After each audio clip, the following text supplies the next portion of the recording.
Hey guys, welcome back to my channel. It's Born Free here, and I am joined by Smash 4 player Locus. How the hell are you? I'm doing pretty good. Glad to hear it. Now, I'm not an expert on Smash 4, but I did want to talk to a Smash 4 player, and I was told that you play a Street Fighter character in Smash 4, and that is Ryu.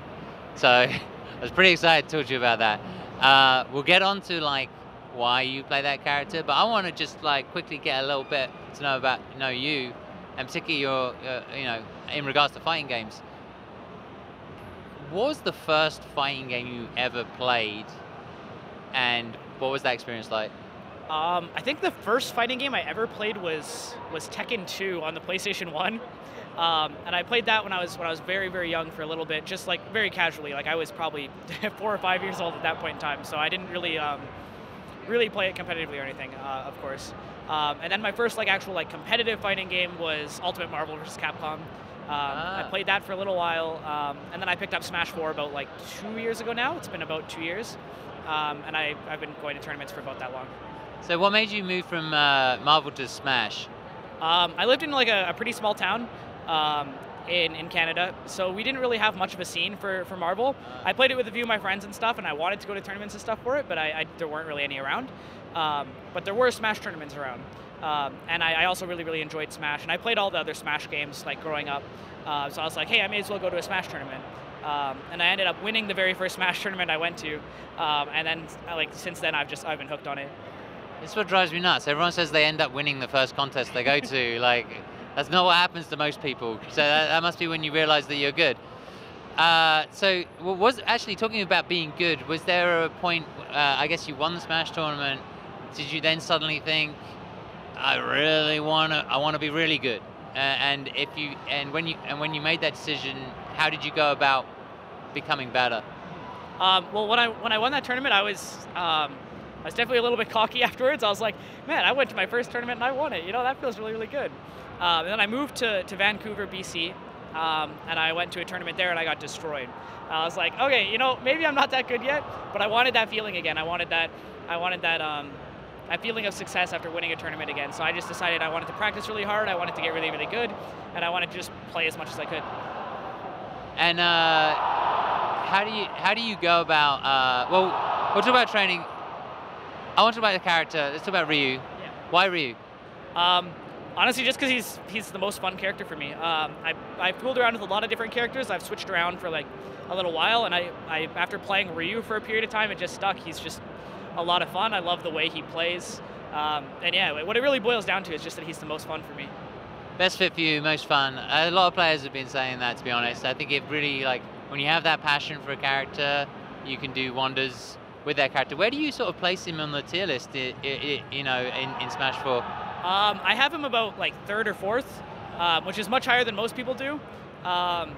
So I'm very much a character loyalist, and I definitely put him a lot higher than a lot of people. But I think there's a lot of things that haven't been explored or discovered with him, and I'm really excited to hopefully show those to the people. That's awesome. So how are you doing right now? Are you in terms of the tournament? Yeah. So I'm in losers top 48. That starts again up at 2 p.m. So I've got a long road if I'm going to try and make it to top 8 at Mandalay Bay, but I'm confident. I know I can do it if I put my heart into it. Sure. Now, if you weren't playing Ryu, if Ryu wasn't in the game, right? Is there a character? Did you currently have a secondary character, or is there a character you would say, okay, this character's kind of interesting, I want to play that character? Yeah. If I wasn't playing Ryu, I'd probably be either playing Fox or Bayonetta. Both of them are really, really good characters. They're fast-paced, lots of pressure, and that's kind of what I like with Ryu. So if I wasn't playing Ryu, it'd probably be one of those characters. Are they both zoners as well? Or? No, they're both kind of aggressive, go-in kind of characters. And that's what you like. Okay. All right. Gotcha. The game itself, I think the last patch has happened, right, for Smash 4. What are your hopes for the game in the future? Do you hope that it gets moved onto the Switch? Is something that I hear a lot about, or do you just hope that they develop a new game? What are your thoughts? I think at this point, I hope there isn't a Smash Switch. It's just getting Smash on Wii U was already like hard enough. Like a whole setup for that is like $350, $400 if you're trying to like get into that. And now to move it to the Switch and then have to find switches and to like do that kind of stuff, I feel like it would be really, really hard for some of the smaller scenes to like switch over to Smash for Switch. So I just hope that we keep Smash 4 for the Wii U for a little while, and then we see another like a sequel, like a Smash 5 or like something like that afterwards. Okay, that makes sense. Now I've been asked to ask this question. I'm not an expert on Smash 4, so I'm not going to pretend that I know this stuff. But I've been learning a little bit, and I've been asked to ask you: do you prefer 2 stocks or 3 stocks? Definitely 2 stocks. I think it's a lot more exciting for everybody who's watching. I think 2 stocks is more exciting to watch. And then also it leaves you a little bit less room for error, and I kind of like that. I like there being like a little bit more pressure on the player to play almost perfectly. It's more exciting because there's a bigger chance of upsets. Is that why? For me, it's not so much that there's a bigger chance of upsets. The game still feels really, really consistent to me. A lot of people who generally win very often. But it's more exciting for people to watch more 2-stock games, like a best 3 out of 5 with 2 stocks, than it is for them to watch 2 like longer games. Yeah. It just breaks things up a little bit more and makes it a little bit more exciting to watch. Do you feel the same way about I know there's a lot of talk also, I don't know if it's this or Melee, it might actually be Melee, but what about 2 out of 3 or 3 out of 5 games? I think 3 out of 5 is better for like competition, but I think I'm better in 2 out of 3. So I'd like to see more best 2 out of 3, but I know that like that's not probably good for the scene. So I'd say they should probably continue doing a lot of best 3 out of 5. Okay, that makes sense. It sounds like you really want the game to just be exciting for people to watch, which is awesome. Now, in terms of like current competition, let's break it down. Like character-wise, are there certain characters that are very hard for Ryu? Yeah, there's a few characters that are pretty tough for him. Rosalina and Luma is the hardest one. And then besides that, it's probably Sonic. So those 2 characters are the characters that he has the most trouble against. And I'm trying to pick up a secondary for those matchups. So why? Tell me why those are so hard. For Rosalina, Ryu really has to get in. He doesn't have like a sword or any sort of weapon or anything, so he kind of has to find like an opening, and Rosalina is really, really good at building like a wall and not letting you get in. And because of that, it's like very, very hard for him to find any sort of opening against her. And then Sonic just moves extremely fast, and Ryu is like a pretty slow character. He kind of has to stay along the ground. He doesn't move very fast, so it's very, very hard for him to catch Sonic. And Sonic will often just like time Ryu out, just running away the whole time.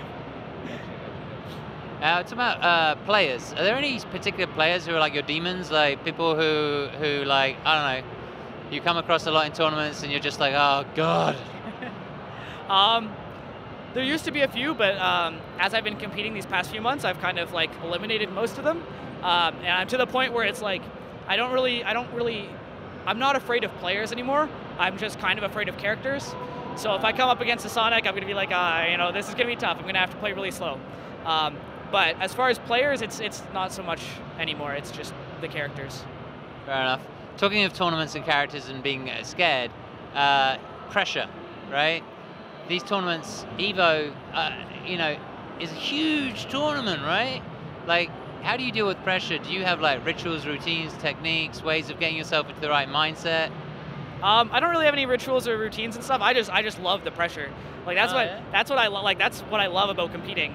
I'll often be sitting there like playing a set, and even if I'm getting like destroyed, I'll be sitting there and I'll be smiling and I'll be laughing, and people will be like, "Why are you laughing? Like you're losing." And I'm like, because I just enjoy the pressure and I love playing.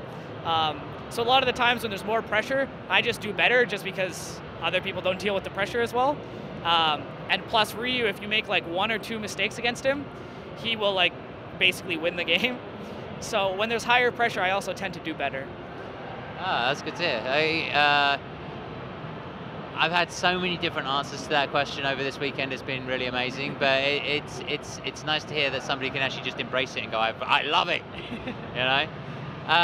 Okay, so let's talk about, this is actually a fun question I like to ask everybody. Currently, because a lot of people look at you and go, hey, Locus is my favorite player, and then they want to know, who is Locus's favorite player? So who at the moment is your favorite player to watch? Or it doesn't have to just be to watch, it could be somebody who inspires you, I don't know. Okay. I think one of my favorite players is Ally. Yeah. Just because like he plays Mario, but he doesn't do like optimal Mario things. He just does literally his own thing. Whatever works for him in the moment. He makes very, very hard call-outs and hard reads, so it's really exciting to watch him and just to kind of like see him take that game to that level. And then also MK Leo is extremely exciting to watch. His reaction time is ridiculously fast, so it's really, really entertaining just to see how fast he can react to people's just like tiny, tiny movements. Right, yeah. And it's something I really aspire to be like. Yeah, I hear the game is very executional heavy. So, moving on, training, talking of execution, and I guess a whole bunch of other things. Do you have a training schedule? And what does it consist of? Like, do you spend a lot of time grinding matches? Do you spend a lot of time, just on your own with specific situations? Do you read, watch, like, a lot of videos? Like, what do you do? Well, Smash 4's training mode is like actually like really, really bad. Okay. So whenever I can, I just try and play against people, whether it just be like friendlies, just to kind of fool around and just to make sure I'm like feeling my character right, or like whether it's like serious games where I can kind of like emulate a little bit more pressure and that kind of stuff. As well as I'll spend a lot of time watching over my sets, seeing what I could have done better, what I like, where my own openings are, and then also I like playing a lot with other people's characters. So I can kind of get a feel of where they're weak. So when I play against them, I know where to go for punishes and that sort of thing. Yeah, actually, you know what? There's a lot of top players do that. Takedo is one of them. You see him online all the time. Yeah. In Street Fighter, that is one example I can sort of give. You see him online playing all these random characters, and people are like, Takedo now plays this character. And you're like, no, he's just learning the matchup. Don't worry. All right. So, do you do any extra preparation for Evo? I went to Arms Saga last weekend, which is a big Smash 4 tournament down in California, and I basically treated that event as prep for Evo. I tried to treat all of my sets as if they were best of 3, even if they were best of 5, because Evo does do best of 3 up until winners finals. So I wanted to get myself kind of in that like mindset. So I thought of everything as best of 3s, and then I knew my bracket beforehand, so I tried to get as much practice in with the people that I thought I was going to have to, or the characters I thought I was going to have to play for Evo. Oh, that's pretty cool. So I think that's really smart, actually. I have other players who talk about like waking up at a certain time to be in the right time zone for like the tournament that they're going to and all that sort of stuff. It's great conditioning. So I'm going to ask you some fun questions now, just to get to know you a little bit better. Do you play other video games for fun? And what are some of your favorites? Yeah. So I've been playing video games for a long time. So I have a lot of video games that I really, really like. I used to play League of Legends a lot. And then besides that, mostly now I just play Smash. But whenever I have time, I'll meet up with kind of like old friends, and we'll just kind of like play like old like GameCube or old like PlayStation games, just kind of like reminisce a little bit. Yeah, GameCube's the best, man. Mine was stolen, but that's a whole other story. What about outside of video games? Like, what else do you get up to? You got any sort of like passions outside of video games? My main one is definitely music. My mom's a piano teacher, so I've been playing piano since I was 4 or 5 years old. So I love, whenever I have the time, just either listening to music or playing the piano or like composing music. It takes up a lot of my extra time outside of Smash. Yeah, you know what? They say there's a link between good players and often like people who play music, because of the, I guess like with music you have to have very specific timing and rhythm and all that sort of stuff. And yeah, I mean, a lot of players are like, I also play an instrument. Yeah. So I'm like, maybe I should start playing an instrument. Maybe that's what I need to do. But I don't think anything can save me now. Final question for you is there anything that you wish I'd asked you, or a topic that you want to touch on in regards to Smash or the Smash community or something like that? Or do you just want to say thank you? You know, is there something you want to say to your fans? Yeah, I guess I'll just say like a really, really big thank you to everybody who supported me throughout the years. I've been only competing on like a big scale since about December, and my like popularity has grown like immensely since then. And I just want to like thank everybody who like supported me throughout that time. It's been crazy to see all the support. And I also just want to mention that I am a free agent, So, and I am looking for a team. I really want to make this something that I'll be able to do for the rest of my life. This is this is my passion. So if anybody wants to help me out with that, please hit me up. Sounds, hire this man, sponsor this man. All right, I want to say thank you very much. And thank you for having me. yeah, no, it's been a pleasure. It's been a pleasure. And good luck in the tournament, man. And we're going to say goodbye to these guys. So, little wave. Goodbye, guys.